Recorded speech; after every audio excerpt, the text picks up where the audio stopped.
My name is Liz Reitzig, and I'm mom to 5 amazing children. And we depend on farmers to provide us with the raw milk that we all drink. The Farm to Consumer Legal Defense Fund, they protect our farmers by helping to keep them out of jail. In this hostile climate towards raw milk, many farmers are criminalized merely for feeding their communities and providing them the foods they need. This is why I support the Farm to Consumer Legal Defense Fund, because they are there, they have our farmers' backs, they keep the supply chain open for the families like mine who need this. And that's why I'm asking you to support them today as well.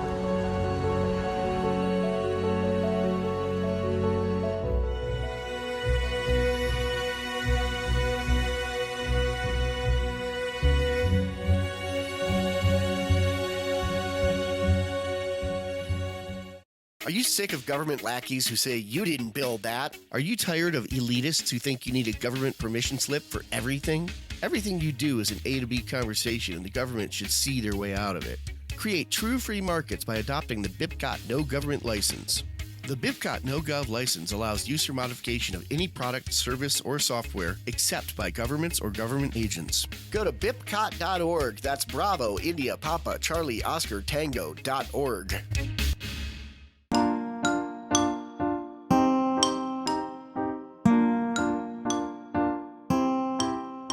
Hello, everybody, and welcome to Peaceful Anarchism on the Voluntary Virtues Network on theseedsofliberty.com and theconsciousresistance.com. So, Peaceful Anarchism is covered by the BIPCOT No Gov license. This allows for use for anybody except for governments and the agents thereof. You can find out more about that at bipcot.org. So today we have John Moody, who is an activist for food freedom. He's the executive director for the Farm to Consumer Legal Defense Fund, and he's a small farmer in Kentucky. And we're going to be discussing his, his organization. The website is called farmtoconsumer.org, and you can find him on Facebook under John Moody, Moody, as well as the Farm to Consumer Legal Defense Fund as a Facebook page and YouTube channel and Twitter. So check them out. And so we're going to talk a little bit about the history of food regulation and food freedom, as well as, he mentioned when the Farm to Consumer Legal Defense Fund just started, how it worked a lot on helping to reduce farmer raids by fascist agents of the state, usually the FDA or maybe USDA or other types of alphabet soup agencies like that, and also maybe the history of the Wholesome Meat Act and how that has changed the meat industry to date. So John, thanks a lot for coming on the show. Yeah, thank you so much for having me. No problem. I heard you first on the Tom Woods show, and I thought that was a really awesome conversation. I'm like, God damn it, I got to get this guy on my show. Oh, thank you. No problem. So please, let us know like a little bit about, I guess, the background of the Farm to Consumer Legal Defense Fund, and then go into how food. I remember you mentioned to me how you said food. In general, I guess dairy and meat and all these other various areas are some of the most regulated in all of our society. And so explain that to people a little bit. Yeah, well, I think most people don't realize people complain about light bulb laws and people complain about e-cigarette laws or this or that. And then they go, get food at a drive-through, or they go to a grocery store, and they're like, oh, but I have all this freedom and choice in what I eat, which is totally not true. More than our homes, more than our cars, more than our education, I'd submit to people the most regulated and meddled with part of our lives is the food we eat and who we get it from. And it's amazing when you begin to see how bad that's been for everybody involved in the system, except for, a few well-placed people who make a lot of money through this. And especially, though, how bad it is for average farmers and how bad it is for eaters. The people who get to enjoy all of these pseudo foods that no longer have nutritional value and the other problems they contain. Yeah. Yeah, definitely. And I remember you telling me that I think it was Jeffrey Tucker who was talking about McDonald's food and how this is the wondrous treasure of capitalism, and not really taking into account how subsidized fast food industries like McDonald's are. And it's kind of irritating to me, like, to consider, like, how would food actually look like if it did not have the perverse incentives imposed on it by the state, right? How would it have developed? We have no idea. Like so many areas in society, we have no idea how cars would have developed with all these regulations. Without food, how would food have developed? Yeah.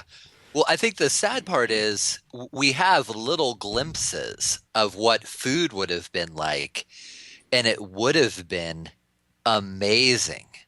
We would get Tucker's gastric delights, these marvelously, like, I have an apple orchard a couple hours north of us that supplies apples to our buying club.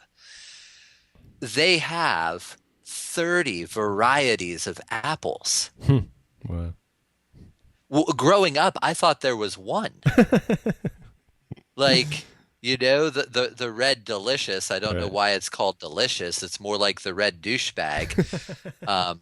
And like they have an apple that is a rust brown color that is like, it's called a golden russet apple. It almost looks like a potato that grows on a tree. Wow.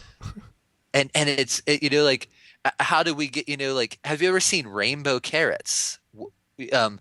Or like, have you ever seen purple potatoes? So like, we have a foretaste of what a free market food system would look like, but it's constantly suppressed and hampered and hindered at every turn and in every way by the government, by the government cartels that are acting at the behalf of the food behemoth, bad guys. So if you were to tell that to somebody and they would say, okay, so it's controlled and it's suppressed all these different varieties, but why? What's the motive? Like, how does that benefit, the corporations to have only a couple of varieties of apples or a couple of varieties of corn, let's say? Well, for corporations, there's a really good book your readers can grab called Stuffed and Starved by a guy by the name of Ra Patel. And if I were to put an hourglass shape up here, the top would represent people who produce food, farmers. There's millions of them at the top of the hourglass. At the bottom of the hourglass, there's eaters. There's hundreds of millions of us. But what happens at the center of that hourglass? Bottleneck. There's a bottleneck. And farmers in all sorts of areas and all sorts of industries, they cannot get food to consumers without going through the corporate control matrix at the center of the bottleneck that's established by regulation and other factors. So, and those food processors, food distributors, who are a tiny fraction of the total number of people involved in food, exert enormous control over what is raised, how it's raised. And one thing I think most people don't realize, farmers are one of the few industries that has no ability to set what they get paid for their products. So imagine, if you're a beef farmer, you don't get to decide what you get paid for your beef. If you're a dairy farmer, you don't get to decide what you're paid for your dairy products.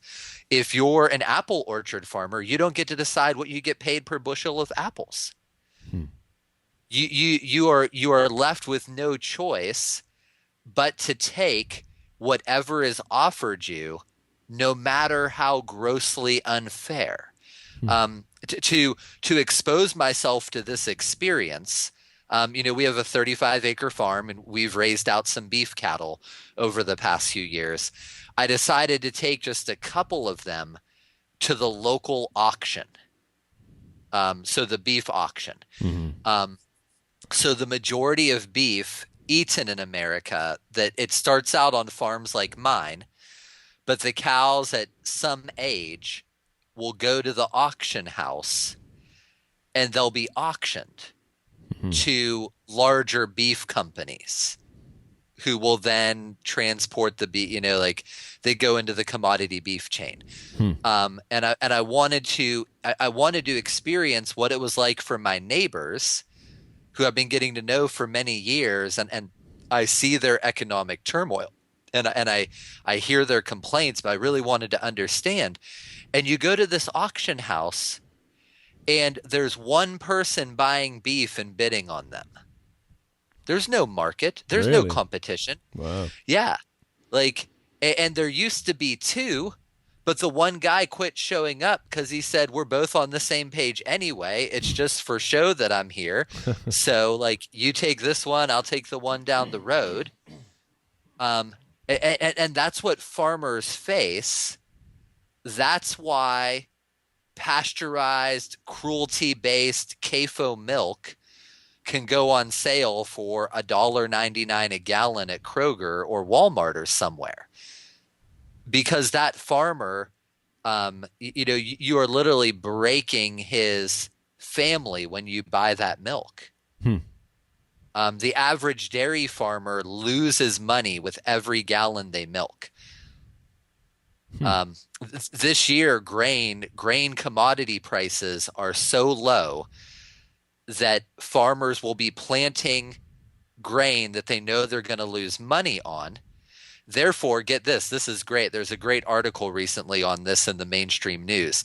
Therefore, a lot of them are planting extra.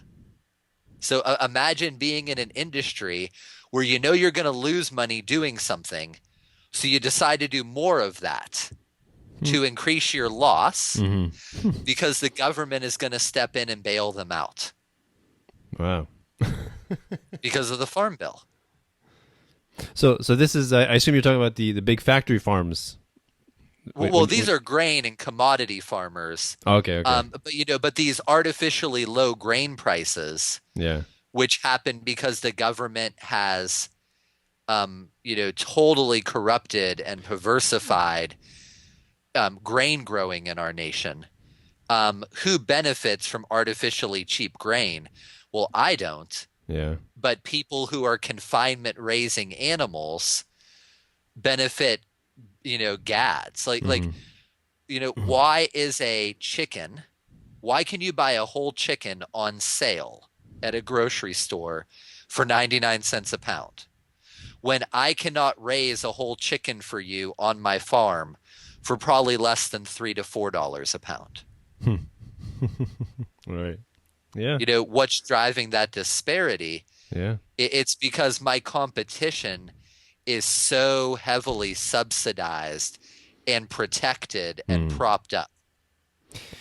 Yeah, it reminds me of I think when FDR came to power during the Great Depression after the crash of 29, and one of the policies he instituted, I forget the name of it, but they basically sent agents to slaughter massive amounts of pigs and dump milk, and I forget what the act was called, but that was in an effort to somehow manipulate the prices of these goods, and in a time when there's mass starvation, and then I think since then they started paying farmers not to grow certain things, and I assume that's still around today.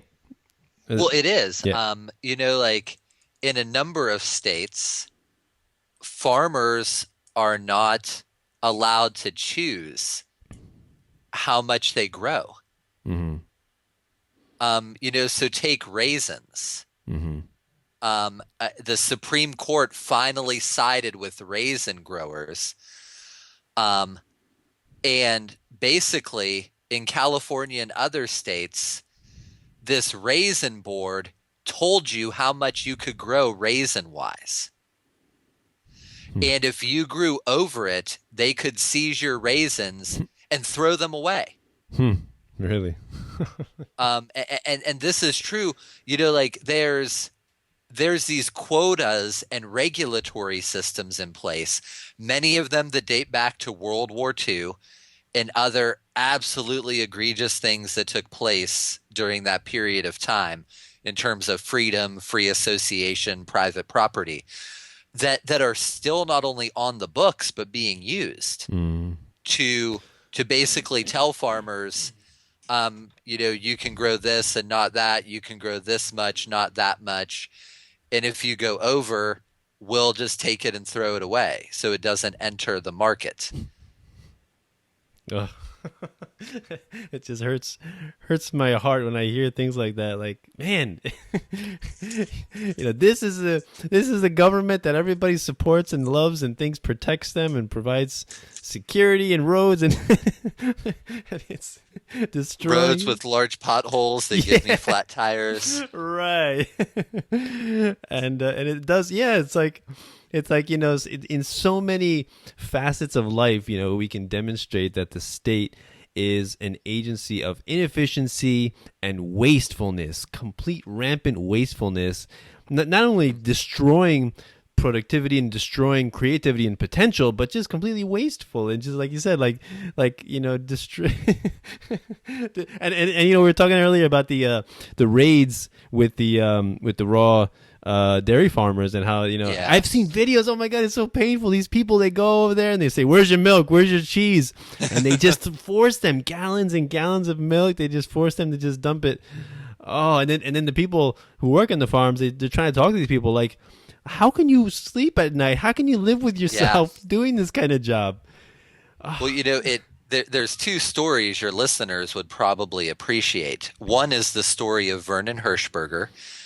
He was a farm-to-consumer member in the state of Wisconsin, and the state of Wisconsin has basically like a moo-mafia. So it's like a dairy cartel, the moo-mafia. I just got that. And so the moo-mafia, Vernon started a private buying club where he was just peacefully, voluntarily feeding his community. Total transparency. Nobody's forced to shop there, and he was just peacefully feeding his community, people who wanted food directly from his farm. And the DACTAP, the Department of Agriculture, Trade, and Consumer Protection in Wisconsin, this is a guy who has 10 children and not as much as a parking ticket. And he was drug into a multi-year, multi-million-dollar court battle that we ended up litigating. At one point, an agent of the DACTAP in Wisconsin showed up at his farm and poured dye in his, I think it's 1,000-gallon bulk milk tank. Oh my God. Destroying 1,000 gallons of pristine organic milk. Wow. In a state that has, tens of thousands of starving people. Right. We ended up winning that case. Even though the judge in the state played every dirty trick you could possibly imagine in the courtroom. We won the case. And at some point after the case, the same woman who had poured the dye in Vernon's bulk tank, she came up to Vernon crying. And Vernon has been one of the most gentle-hearted, forgiving people you will ever meet, especially after what the state had done to him. And this woman walks up to him crying, saying what I did was so wrong. So some of them, it's just to encourage people. I'm very open in my views. You have no right to tell me what I eat and feed my family. Right. And if you destroy my food, what you are doing is a great moral evil. But if we continue to treat these people with compassion and love as we are driving home the evil and wickedness of what they're doing, we can win some of them back.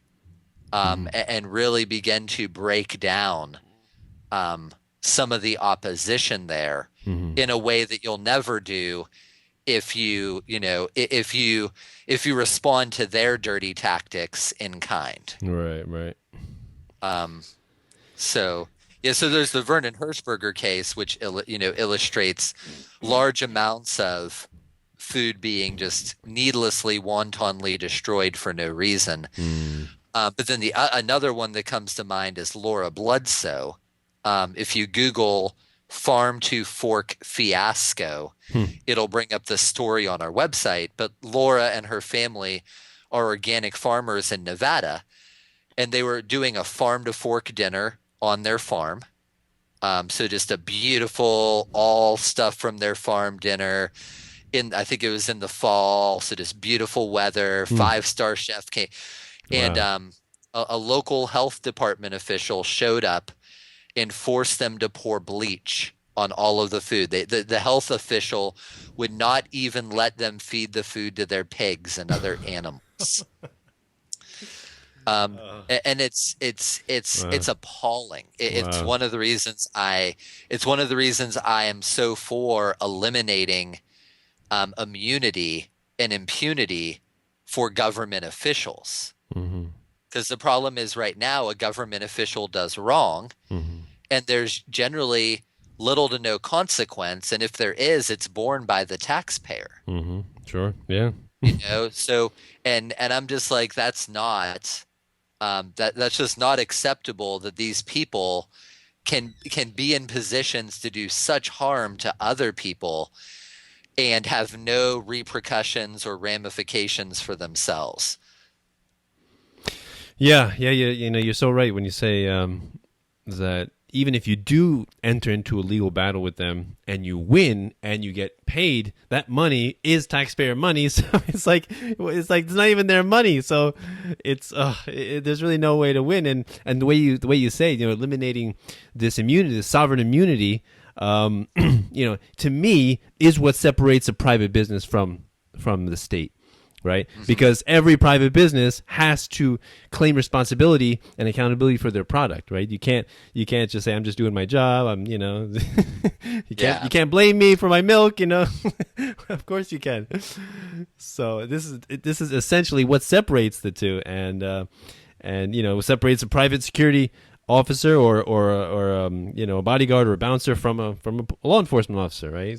It's the assumption of responsibility. So that's some amazing stories. It's just I mean I've heard a lot about Monsanto's stories, like when Monsanto trucks would be how do we? Yeah, Monsanto trucks, and then the wind blows like the seeds off of their trucks, and it it starts growing on another person's farm, and then Monsanto sues them for infringing on their copyright, something like that, and right? So many times that has happened and destroyed family farms that have been in business for decades, because even if they do win, that's still like getting into massive amount of debt, just trying to prove yourself innocent. Right. Well, and that's why our organization started is, farmers like Vernon, he would not have been able to defend himself. Right. And so when we take a case on behalf of a member, generally they end up paying nothing. We pick up the entire bill. Wow. But we're only able to do that because we're a membership organization. And we have thousands of members like you who all chip in $50 or $100 a year. And that makes us able to take these cases. And we also have attorneys who work at like 1/5 the normal rate that they could be making elsewhere. Wow. And so we have very gracious attorneys who are committed to protecting small farmers. And we have members, hopefully like you and your listeners, who will join, who care deeply about the fact that this is what really gets my goat. This is what a few years ago we sued the FDA over their interstate ban on raw milk. Oh yeah. Okay. And in response to our lawsuit, the FDA said in writing, and I'll send you the link, but they said in writing that there is no fundamental right to choose what you eat and feed your family. Really? There is no fundamental right to choose the foods you want from who you want. There is no fundamental right to your own physical well-being and bodily health. Wow. And so the people who join our organization, they hear that and they chafe under it, and they want to see somebody stand up to the FDA and say, "Oh no, big guy, you're wrong." Yeah. And we're gonna go toe to toe with you at every turn. You know, we're gonna fight for every inch of ground on this issue. Wow. Because like for me, you know, there's certain lines in the sand, and one of them is what I eat. Right. Like I am going to choose what I eat. So, and who I get it from. Yeah, yeah. Like one of the core concepts of voluntarism is self-ownership, and it's a very simple concept. You know, you own yourself and your actions, and you're responsible for whatever actions you take and the consequences that result. And most people accept that. Yeah, I own myself. Yeah, right. Okay. All right. So what if you want to do marijuana in your basement? Can you do that? What if you want to drink raw milk? Can you do that? You know, what if whatever, you know? And it gets muddled, you know. People invent all these little justifications for why you can't, you know. Oh, no, the marijuana, you know, it makes you a danger to society. Oh, no, raw dairy, maybe if you're sick, you can get somebody else sick, you're dangerous, whatever ridiculousness they can think of. But in the end, it's like, who owns you? If you don't own your own body, then who does? The politicians? The state owns you? Yeah, well, and I, you know, like I'm a libertarian, and you know, personally, politically, I'm libertarian. I'm just like, I have a hard enough time running my own life. Exactly. Like how would I ever get the credentials to run other people's lives?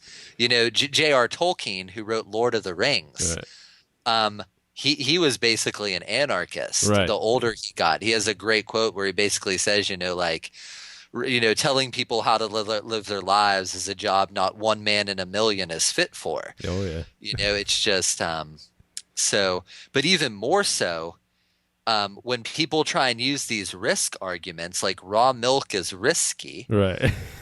Raw milk hasn't killed somebody in 30 years, whereas Bluebell pasteurized ice cream took out what, like half a dozen last summer? Or how many times do they recall like thousands of pounds of beef for like you know, reported 47 million pound recall was issued in the past 2 weeks. Oh, what was that? A 47 million pound recall. Is that like salmonella thing or a scare I or forget something? what they found. God.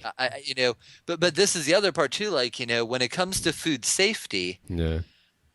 If our concern is truly safe food, because you know, I'm willing to contest and argue all facets of this subject. Right. And I just point out, like, in a local food system, you're never going to have a 47 million pound recall.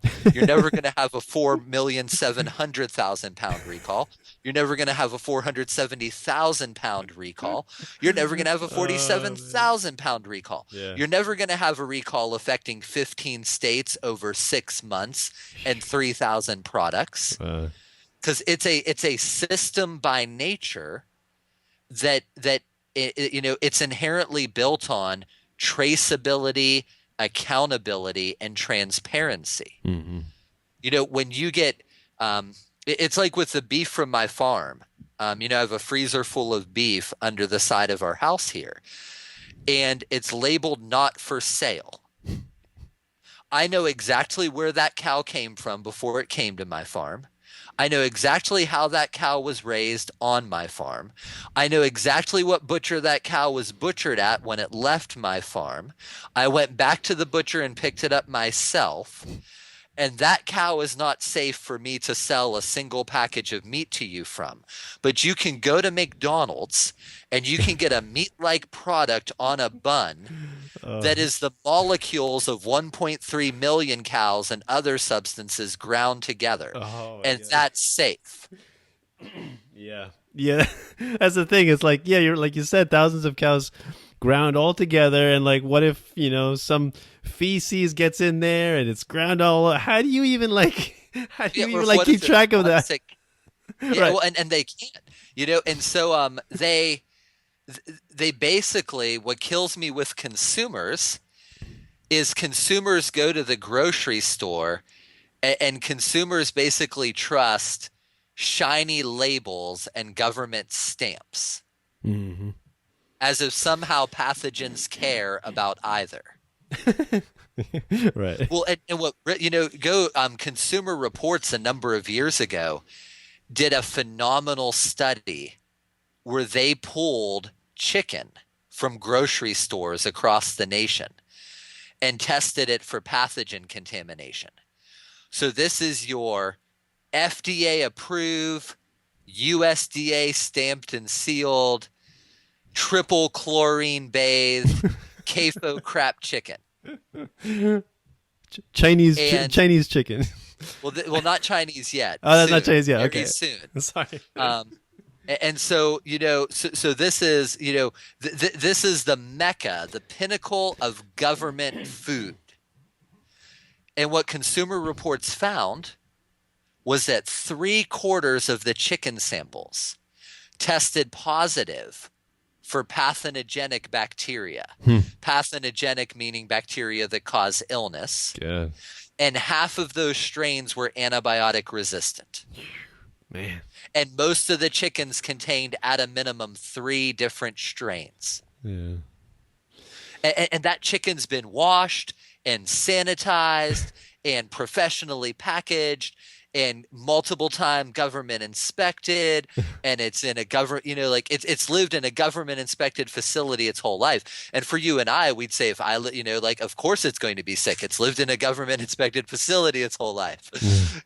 Nothing can be healthy that lives under the thumb of the government its entire existence. Right. But consumers look at it, and consumers are like, this is safe, but unpasteurized milk from my neighbor's cow is like Russian roulette and gonna kill me. And it's baffling, the disconnect in the general public. Yeah. So talking about government labels, can you go into a little bit of the the politics about the organic label and how that's changed over the years? So organic labeling. Well, organic labeling. One of my good friends who no longer lives in Kentucky, he actually worked inside of the National Organic Program, the NOP. So the National Organic Program is part of the USDA.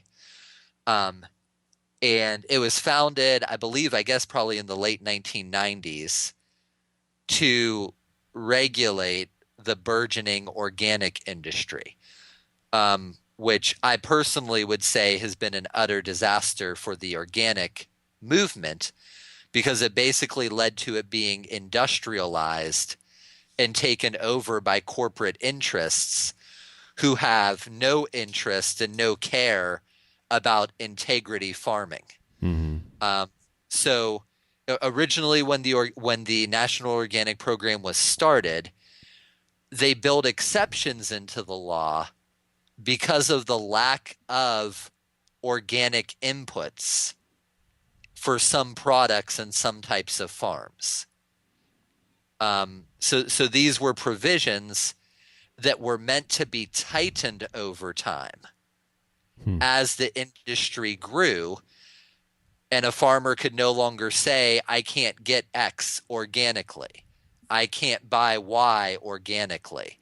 Or for a company that's making breakfast cereal, it used to be like 80% of an item in a box had to be organic in order for it to be labeled certified organic. And over time, that was supposed to increase. Mm-hmm. And instead, what's happening in the National Organic Program is they're making the standards more and more lax Hmm.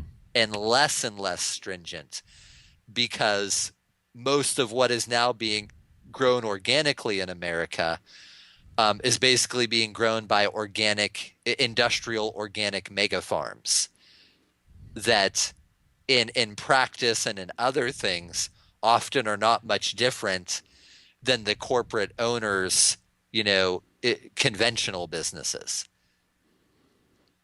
So, when I talk to a lot of people about factory farms, and then begin to understand how harmful and dangerous those kind of operations are, and how the food itself is not to be trusted. So then they say, well, what should I do? So now I should eat all organic, and and I guess they see this. So there are only two choices, right? The factory farm or the organic. So what would you say to those people? What would you be your recommendation? Well, I get one or two items at a small local grocery store a week. You as a consumer have so many options to support actual local farmers. There's CSAs, there's farmers markets, there's buying clubs. For those in New York, there's like Nourishing Long Island and stuff. Like, yeah, I know this. There are so many ways to opt out of the government food system, and into a system that is voluntary, integrity based, non-cruelty based, that there's no reason not to, other than some people just don't like the change, or they don't want to give up their Cheerios. So. Right. Yeah. I love farmers markets. I go to them as often as I can, and that's one of the reasons I love over here. It's spring and summer and fall. It's so beautiful. Just not only meeting the farmers, and actually that's what I love. I love meeting the farmers, and they just ask them all kinds of questions, and they love what they do, and they have pride in their produce. And it's just a beautiful thing, to talk directly to the farmers. Like, how many people, when you go to, like Walmart or ShopRite or, King Cullen or a big chain like that, how many people can talk to the owners of the farms that they buy from, Yeah. Well, and even worse, it's just like when you shop at those other places, the farmers get so little of what you see. The farmer who raised that food gets less than 20 cents of your dollar. Wow. And so, one thing that we're going to see how it plays out demographically, but farmers are a dying occupation. The average age of a farmer in America, I believe, is well above 60. And economically speaking, any industry whose average employee age is above 45 is considered an industry in decline. Once you get above, like the 50s for average age of employees, you're talking about an industry that is in, it's in demolition. And farmers, like most of my neighbors who farm, I mean, a lot of them, some of them were almost born in the previous century. A lot of my neighbors are so old, if they stand still in a forest, you can't tell them apart from a tree. And not a lot of people want to go into farming because, it is very hard physical work. Yeah. It is incredibly challenging work. We had passed through Kentucky this spring. 4 different times our farm was threatened by tornado or hail. If heavy hail or tornadoes had hit our farm, in 20 minutes, they would have done $10,000 to $20,000 worth of damage. Right. Yeah. It is, and I don't get to set my, and like for a lot of farmers, they don't get to set their prices. Yeah. And so you have just like, who wants to do this job? And unless average people decide that they want farmers to have freedom and they want farmers to still be there raising food for their children, they don't want their children merely drinking Soylent Green. people have to continue to drive the change we're seeing. Mm-hmm. But for volunteerists and anarchists, it's a change towards the type of society we long for. One based around voluntary exchange, transparency, integrity. So instead of manipulation and coercion. So you're saying that farming is slowly disappearing because of the age, not because of machines replacing the need for farmers. Well, I mean, there's a huge need for farmers, and like, I might get in trouble saying this, but I'm on a show that, the people who hear it won't probably care. But if the way a person interacts with their land is through a very large machine, in my view, they're no longer a farmer. They're a heavy equipment operator who owns land. Like, to actually farm, and you'll notice that, and this isn't to say that, like Joel Salatin uses a tractor. I on occasion rent a skid steer or borrow a tractor. But most of my interaction with the ecosystem that is my farm is done on my feet or on my knees. Wow. And again, I'm not saying that there's not a place for technology in farming. And there's some technologies coming out that are fascinating in how they might help small farmers. But at the end of the day, the real thing that makes a farmer is an actual understanding of how ecology and ecosystems work in a meaningful way, and expending energy to steward and tame those and bring beauty and harmony out of the excesses and challenges that nature creates apart from that. And you don't do that from a tractor. Right. All you do from a tractor is apply chemicals multiple times a year and then cut, pseudo food crops. You don't really farm that way. So what would you say the difference is between the way you farm and the way Joel Salatin farms, apart from the the machinery? Oh, well, I mean, Joel, like, the big difference is I wish I was as great a farmer as Joel. Oh, okay. I wish I had like a quarter of the knowledge he has. Oh gosh. I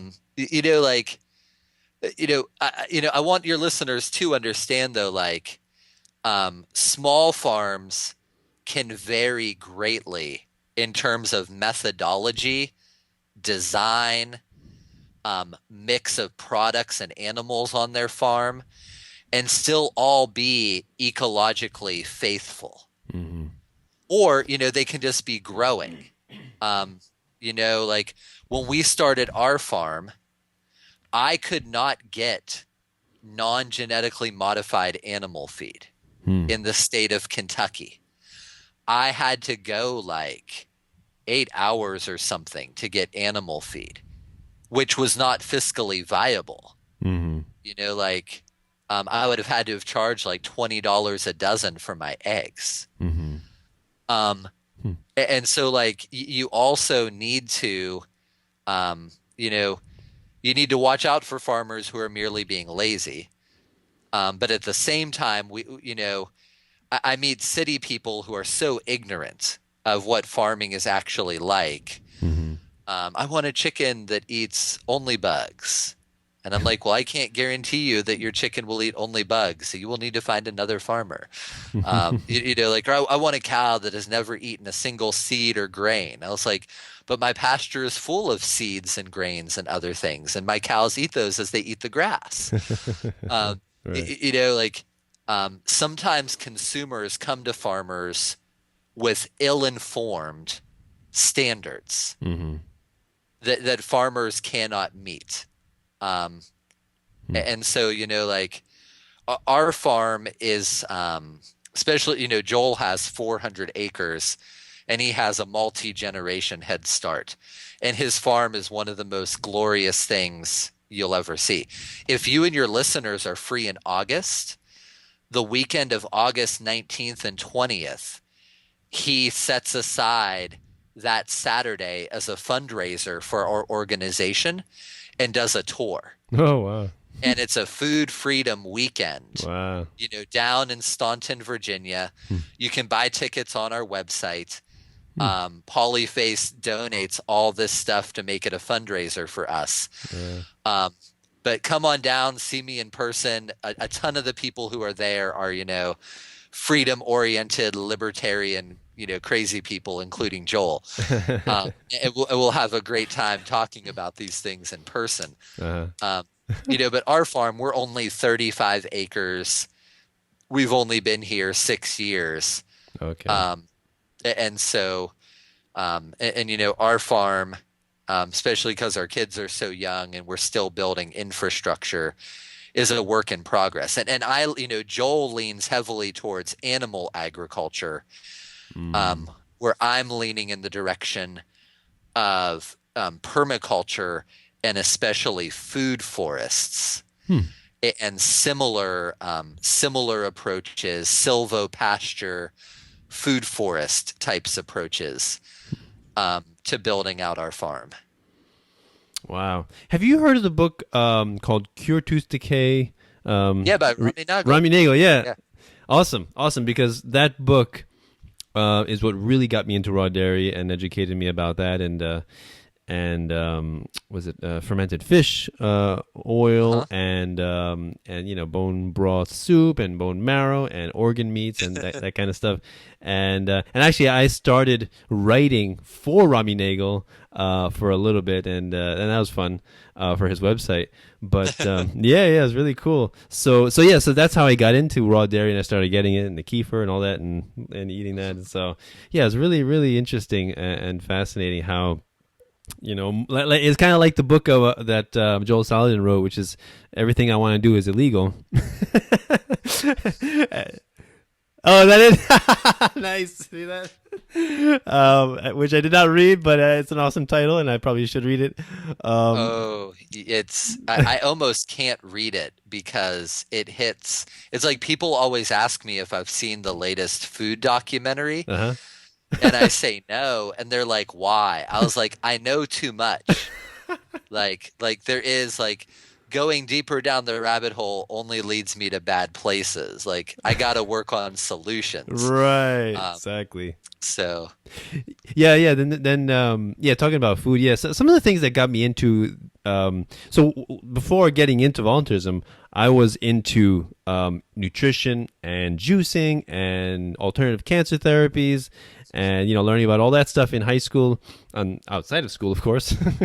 And then and that's why I studied acupuncture and Chinese herbs and Eastern nutrition, because of that. It kind of led me into that, and Monsanto, and then it's fascinating to read because at that time I was reading a lot of these websites that were advocating for banning GMOs, right? And at that time, it kind of sounded like a good idea. Like, yeah, I guess that's a good idea, banning GMOs. And then later, learning about volunteerism and what the state is and how prohibition works, and how it doesn't work. Yeah, more accurately put. So yeah. So go ahead. I think the problem with GMOs, though, from a libertarian framework, is they are an inherent, fundamental violation of private property rights. So imagine you and I both have car painting businesses that are side by side. Mm-hmm. We both repaint cars. If I repainted a car in a way where paint blew off of my business lot onto cars you had painted, you'd be able to sue me. Yeah. There'd be, there is no other place in the world other than when it comes to industrial agriculture. If I find glyphosate in my rainwater or well water, I can't sue for trespass. I can't sue for the contamination. Mm-hmm. If I go check my corn in a few weeks and it has Franken DNA from a Monsanto corn crop down the road. I can't get compensated for the contamination, even though it's an economic loss and a violation of my property rights. And so, I'm not a big fan of banning GMOs. Partly GMOs only came into existence because of the massive government subsidies that were thrown behind them. But at the same time, I for libertarians or even conservative people who fundamentally believe in private property rights, let's be clear that, these chemicals that are used in these agricultural methods and the genetic information that is being introduced into the environment, they have no way to control and with respect to other people's private property. And that's a real problem. Yeah, I definitely see that point, and and I think somebody asked me about that too, like with like genetically modified fish, let's say salmon, right? That are, I guess, for the most part grown in a farm, but then they say, well, what if that fish gets released into the wild, right, and mates, and then it produces this and just slowly just contaminates the entire ocean? What happens then? Well, I mean, the way I look at it is if you combine like a gene from a tomato and you put it into a fish to get some kind of characteristic that you want, to me, it doesn't seem like that will yield a species that will be able to propagate. It's like, for me, it's like when you combine what is it, a horse and a mule, then you get a donkey. Is that? Yeah. Right? Or a horse and a donkey, you get right, a mule. Yeah, I always get that mixed up. And basically, the reason that that's not a problem is because that's an evolutionary cul-de-sac. It doesn't lead anywhere, right? Because it's sterile. Yeah. And so that's kind of the way I'm thinking about GMOs now. It's like, sure, like you said, it can contaminate, but it won't go so far because, like, it can't. It's not, it's not viable as an organism. What are your thoughts on that? Well, I think the problem is genetic contamination has been shown to be fairly persistent. So it's like, now with some areas, yes, it seems unlikely that the genetic contamination would have legs. Yeah. Because things are because things are the way they are. But there's other areas where the genetic contamination, it's something like sugar beets. Sugar beets and corn in America, even a lot of organic corn shows traces of genetic contamination from genetically modified corn. So some of the genetic information seems to be rather durable. And then it would be interesting to see over time, farmers are starting to plant less and less genetically modified crops in response to consumer concern and demand. So it'll be interesting to see if genetically modified crops are dramatically scaled back in the next 20 years, if some of that contamination passes away. At the same time, though, it's not just genetic contamination. A lot of the pesticides and herbicides they use have half-lives of 5 or more years. And so these are persistent in my family's well water. My great-great-grandchildren may still be getting exposure in the well water, sadly. They did somebody did a study, and they basically showed that glyphosate is so prevalent in the environment that samples of rainwater from across the entire world test positive. Really? Wow. Because these they're everywhere. Like you go up to the Arctic. It's so sad. Like think of the Eskimos and some other people groups who live in like the high Arctic, and they test some of the worst in the world for certain chemical contaminants. Wow. Even though they live in huts of ice. Like they're not getting chemical, like their exposure is coming from from a system that cares not for property rights. Hmm.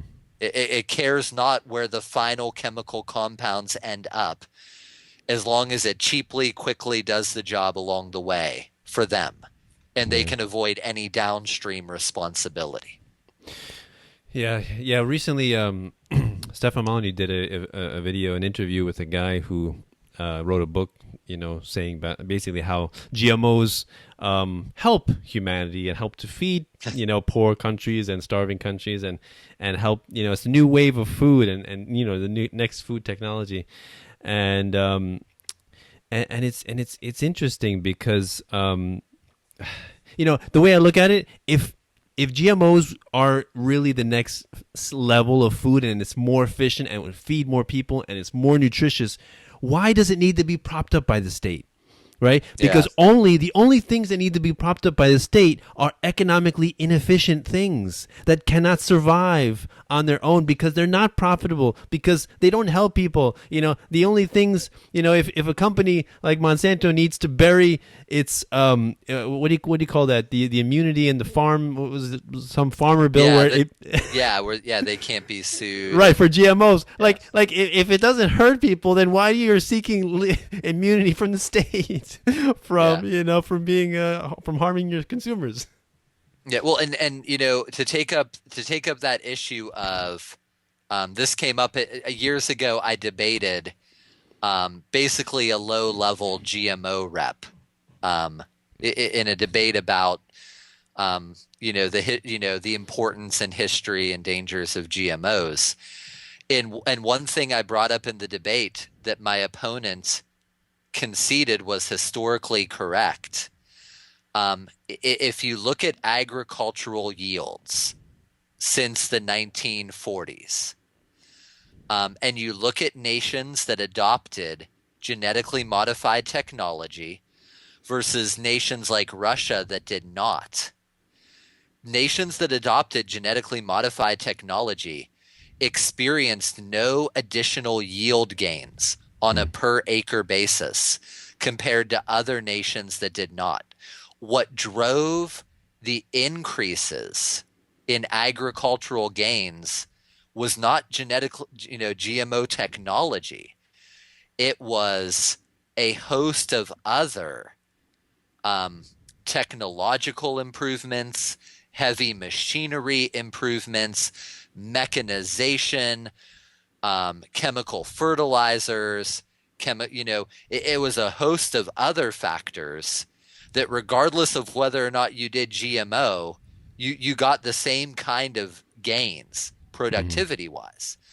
And from a liberty standpoint though, what the government wanted a lot of these gains because it allowed it to bully people through the bag of grain.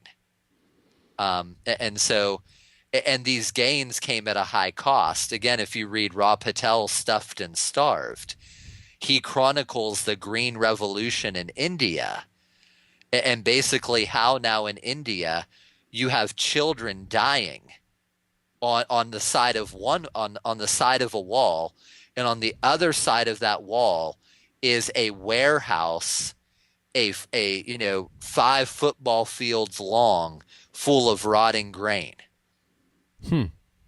Wow. India was one of the biggest candidates for the Green Revolution, yet it still has rampant, massive malnourishment in spite of it, because GMO technology does not help feed people. Right. Most genetically modified grains are fed to animals that are then sold to rich Western countries. And all of that grain growing displaces indigenous, affordable agricultural systems that could actually feed those people. So the idea that GMOs and industrial agriculture, we need it to feed the world, we need it or we're all going to starve to death. Anybody who doubts that, I invite down to Kentucky. You can spend 2 days with me. If we starve to death as a species, it will only be because of our stupidity. It has nothing to do with the rejection or acceptance of really poorly thought out and implemented technologies. That kind of reminds me of like the broken window fallacy applied to agriculture, in that people, when I say, well, because people point at, like, look at police officers, look at the USPS postal workers, look at school teachers, see all these people having jobs. Isn't that wonderful? We're having job creation, and that's the scene. But what you don't see is the massive amount of private jobs that are created out of true demand that are annihilated because of the force that was necessary to create those government jobs. And the same thing with agriculture, right? Like you said, Yeah. Well, I mean, with agriculture, it's sad because there would be millions of more agricultural jobs in America if farmers were not at the mercy of their cartels to set prices. Mm-hmm. Food in America should be 2 to 3 times more expensive than it is. But by almost any metric you use. And so food prices in America are artificially low, though we pay a high price in terms of human disease. Mm-hmm. We pay a high price in terms of more and more government debt and other things. But a lot of food prices in America, compared to what, for most of human history, people have spent at a minimum 30% of their gross income on food. Yeah. 30 to 60% is the general historical range of what people spend on food. And Americans spend 8%. Yeah. Can you go into a little bit of the discrepancy of, like, you can buy like a a McDonald's Happy Meal or a value meal for, like, I don't know, a couple of dollars, and then you want to buy, like, broccoli or any kind of produce, and you're spending like almost $10 for that. Yeah. Right. Well, so this is great. Let's look at a value meal, and let's look at a meal from my farm. So you look at a value meal, you're probably getting 20 to 30 different pesticides and herbicides and extenders and fillers in the food. A lot of those extenders and fillers are derived or made from corn, soy, and wheat, which receive almost all of the government subsidies in the Farm Bill. So the Farm Bill doesn't subsidize apples, it doesn't subsidize broccoli, it doesn't subsidize lettuce. It gives billions of dollars to soy, corn, wheat, grain growers. So the cows in that, the meat, I hate to use the word meat. I think they did some genetic testing on a McDonald's hamburger, and they could find almost no genetic evidence that a cow was in there. Because the hamburger, it's literally a bunch of fillers. Right. It's a bunch of highly processed fillers that are only cheap because of the Farm Bill, right, and because of our endless meddling in the Middle East to control the price of oil. There's a beautiful article you can Google. It's called "Following the Food Chain Back to Iraq." The oil we eat, following the food chain back to Iraq. And this author basically points out that, like, in Iowa alone, every summer we use the equivalent of like multiple Hiroshima nuclear bombs of energy growing, border to border corn in these states.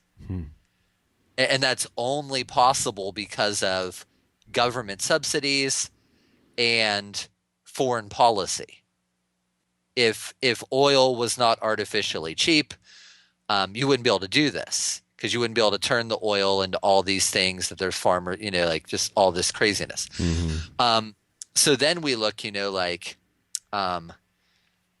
all of the processing of that hamburger, That cow and all the other things that got mixed in with that cow got mixed with thousands of other cows, and it's all mixed and processed together.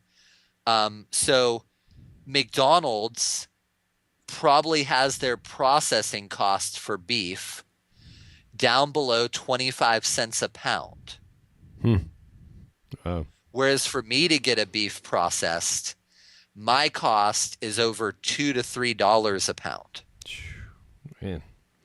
Well, and it's not, and it's partly because the way the USDA meat inspection system works is the butchers I take my animal to are actually inspected. Whereas the butchering facilities McDonald's gets their animals from are not inspected. You know, like our one local USDA inspected butchering house, they might be able to butcher, let's say, 10 cows in a given day. And they have one USDA inspector to inspect all 10 of those cows and just totally ride their ass the entire day. And that's exactly what the inspector does. We could do a whole episode on USDA harassment of small businesses in the food industry, whereas at a mega butcher, they're butchering 1,000 cows per hour with one inspector. How many of those cows is the inspector looking at? Right. 1,000. But see, I have to be inspected like him if I want to sell you a pound of meat. Yeah. And so just at every turn, you know, the government subsidizes pseudo food and it punishes me. You know, here in Kentucky, if I want to sell you a head of lettuce at the farmer's market, last I checked, the farmer's market manual was like 80 to 150 pages Wow. to sell a head of lettuce. Oh, shoot. And then I have to have farm insurance. And then I might have to have farm licenses if I'm doing, you know, like it's just everything, all of the costs, the entire regulatory system means that I am pinched and pressed and oppressed at every turn, while my competitors are, you know, what's the word? Propped up. Right. With my own tax money, no less. Right.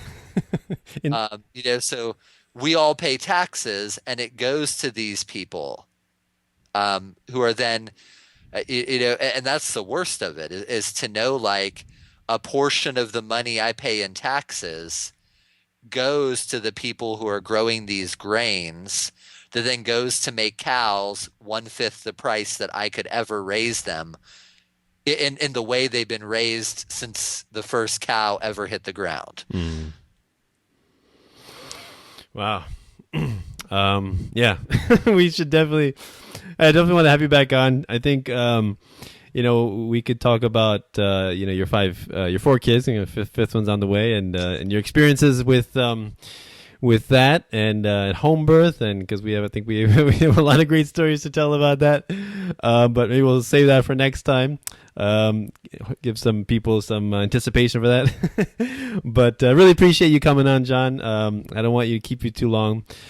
So please, before we go, tell people how they can reach you if they want to follow your work. Great. Well, again, we have a website, farmtoconsumer.org. We're a membership organization. We don't get grants from the government. It's not like they're going to pay us to fight them. So if you find it appalling that the USDA and FDA are willing to say in writing you have no fundamental right to choose what you feed your family, I encourage you to come and partner with us and help me and help our organization continue to say to them that there are people in this nation who don't agree with that sentiment. You can find us on Facebook.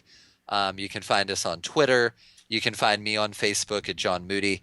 I'll be speaking, if I'm up for it, I'll be speaking at Paleo FX this weekend down in Austin, Texas. Hopefully, in a couple months again, we'll be having a very, you know, volunteerist libertarian get together in Virginia about these issues. We want to invite people to. You can find out details on our website soon. And then hopefully I'll just be back on the show at your convenience, friend, and when it's good for you. Yeah, definitely. So before we go, I just want to ask you, are you familiar with Gary Knowles' work? Gary Knowles. Gary Knowles. Is he a farmer? No. He's I guess you say he's a food activist. He writes on many books. Very prolific, right? He has a lot of books. He's an award-winning documentary maker. A bunch on GMOs, bunch on vaccines, and one recently that you kind of reminded me of, which is called the FDA, the cult of. I think it's the War on Health and the Cult of Tyranny. So and I guess it's approaching the FDA from the medicine perspective, as opposed to the food. But yeah, because that's what he focuses on mainly is alternative medicine, holistic medicine. He's wrote a bunch of books on that, and I've learned a lot from him, his documentaries as well as his books. So yeah, really awesome individual. I think I have read some of his articles and seen some clips and other stuff by him. But I haven't interacted with him extensively. So I'll tomorrow or the next day see what I can dig up. Yeah. There's the Vaccine Nation is one that that's the documentary. And another documentary that what's it called? Autism Made in the USA. And then he made one on GMOs. I forget what's Seeds of Death, something like that. Seeds of Deception. Maybe that's when it. Yeah. Maybe that's I have that documentary again. Like it's so hard for me at this point because I know firsthand in my day-to-day work how corrupt the government is. You don't need to be taught it anymore. Well, and I just like at times that, it's not so much I'm sticking my hands in my ears to ignore it. Yeah. But it's just because like I can't hear anymore at the moment. I understand. Definitely. It can be overwhelming to realize just how screwed up things have gotten. Yeah, and I feel the same way. In the beginning I was learning about, you learn about all the problems, how everything is corrupt and perverse and messed up, and then finally you're like, all right, I understand.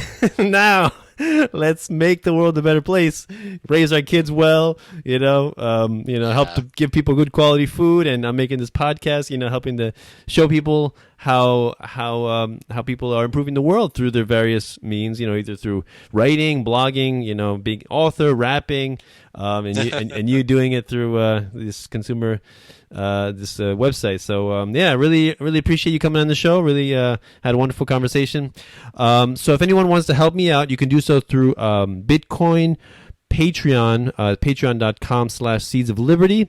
You can also help me out by using the affiliate links on each of the on my website under the post. I'm going to have various books related to this conversation, and if you click on those, you can buy those things through Amazon, and I will get a commission at no extra cost to you. So please help me do what I love doing best, which is interviewing fascinating people like John here. And so as we understand in economics, there's opportunity cost to everything, right?